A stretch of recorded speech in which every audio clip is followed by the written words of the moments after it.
Good day everyone, good day, good day. Okay, before we start, I just want to encourage you all na tayo magdasal sa ngalan ng Espiritu Santo. Amen. Lord, protektahan ang mga pamilya, may kaibigan. Salamat sa araw to, sa ngalan ng buto na Jesus. Amen. Sa anak ng Espiritu Santo.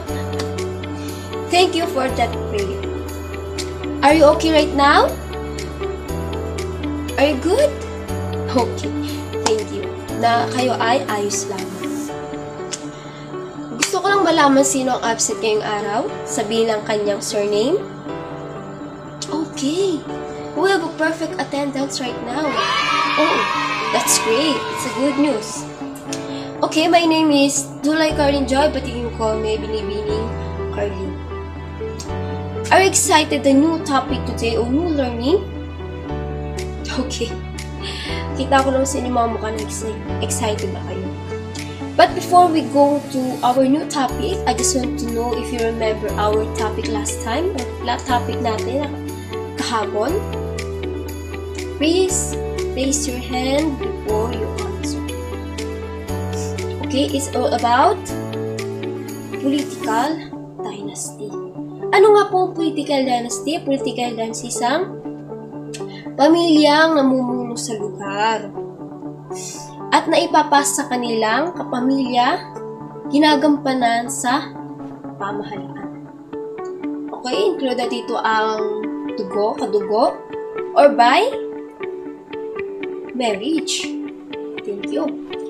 Okay, political dynasties include Saman, Marcoses, Duterte, Aquino, Macapagal, Binay, and Rosas family.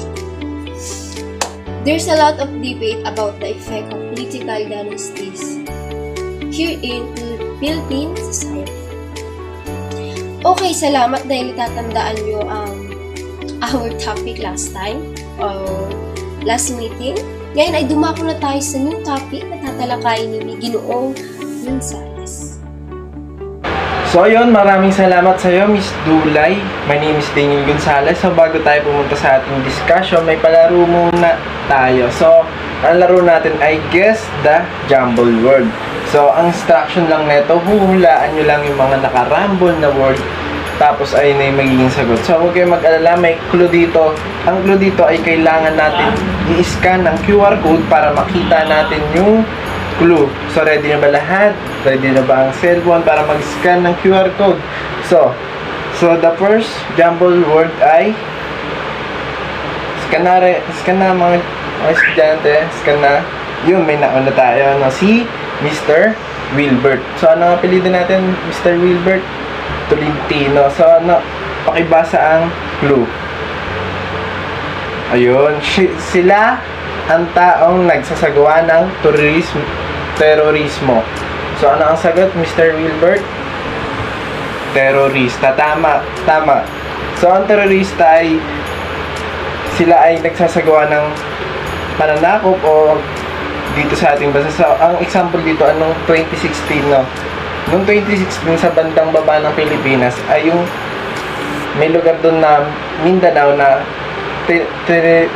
sinasakop ng mga turista. Ang tawag sa kanila ay mga ISIS, Abu Sayyaf. So yun ang terorista. So the next jumble word tayo, no? Scan na, guys. Yun, may nauna tayo, guys, si Zainab. So pakibasa Zainab ang clue. Layunin nila labanan ang pamahalaan ng Pilipinas na pamagitan ng dahas. So, anong sagot? Tama. NPA or New People's Army. So, ang New People's Army daw ay isang grupo na pumoprotekta sa ating bansang Pilipinas. So, sila ang New People's Army. So, the next jumble word ay pa-scan na, guys, no? Paunahan lang tayo, no? Ayun, no? May nauna si Angel. Anong apelido? Dapara, no? So, pakibasa, Miss Angel. Siya naman ang nagtatag ng NPA. Anong sagot? Jose Maria Sison daw. Tama guys, no? Si Jose Maria Sison daw ang nagtatag ng NPA. So, the next jumble word na tayo, guys, no?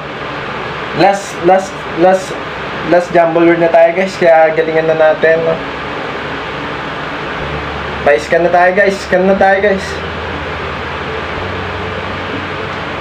Wamus, no? Wamus, no? Tama. Sige, pakibasa. Siya ang pinuno ng MILF na si Nor Masauri. No, tama ang sagot ni Mr. Wamus. So, tapos na ang ating palaro, no? Pupunta na tayo sa next discussion na si Mr. Benedict ang magdi-discuss ng kung ano-ano nga ba ang mga terorismo. Okay class, para sa ating susunod na leksyon, tayo ay manonood ng video. Maaari ba tumahimik na lahat para maintindihan ang video na ating panonoorin? Nananatiling malaking hamon sa lahat ng bansa ang paglaban sa terorismo. Ngunit ano ba ang ideolohiya at dahilan ng terorismo na nararanasan mismo ng ating bansa? Ito ang balita ni Nel Maribuho.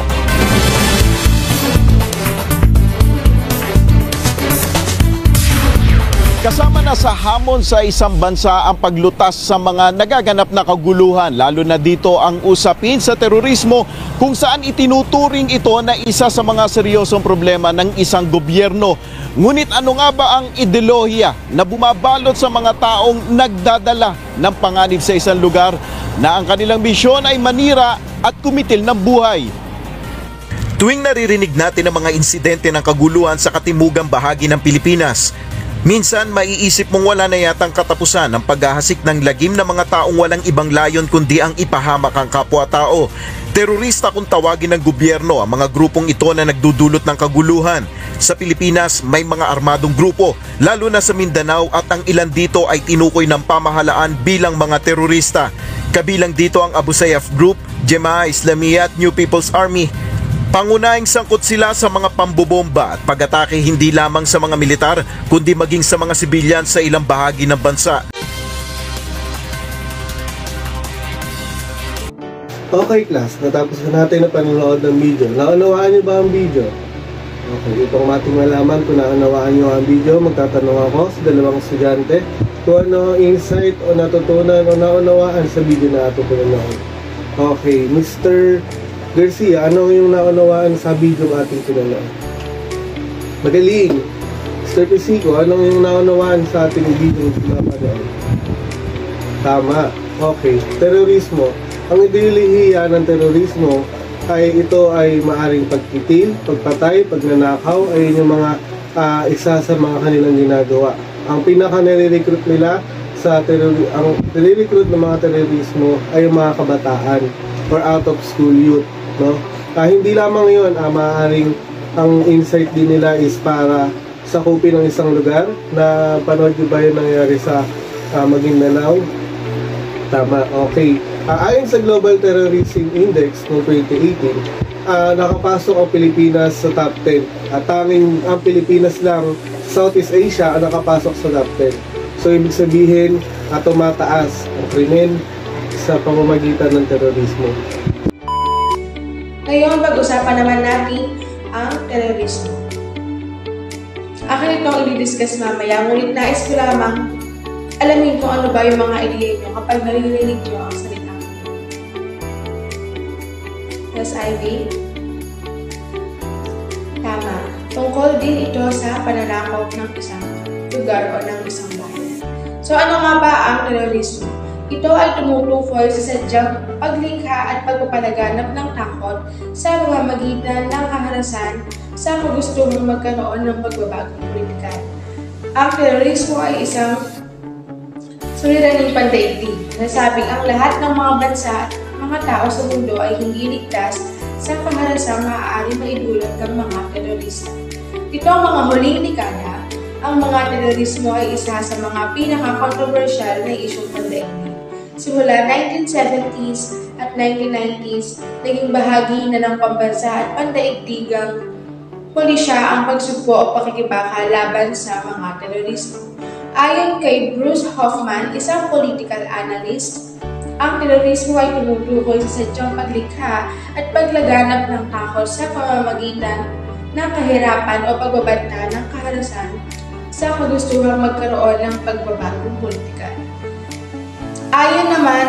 Ayon dito, ang layunin ng grupo nila ay magtanim ng psikolohikal na takot sa publiko, pamahalaan at sa mga grupong kalaban ng kanilang lahi at relihiyon. So dito, sinasabi na ang terorismo ay isang grupo ng tao kung saan sinasakop nila ang isang bayan o ang isang lugar upang makaapekto sa isip ng tao. Kung paano nila ikokontrol yung isip nila sa magaganap na pagsasakop ng mga terorismo.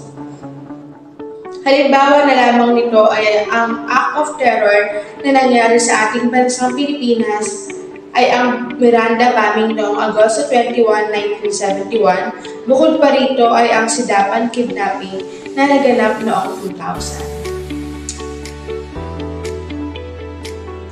Naiintindihan ba ng lahat ang aking i-discuss? Mabuti.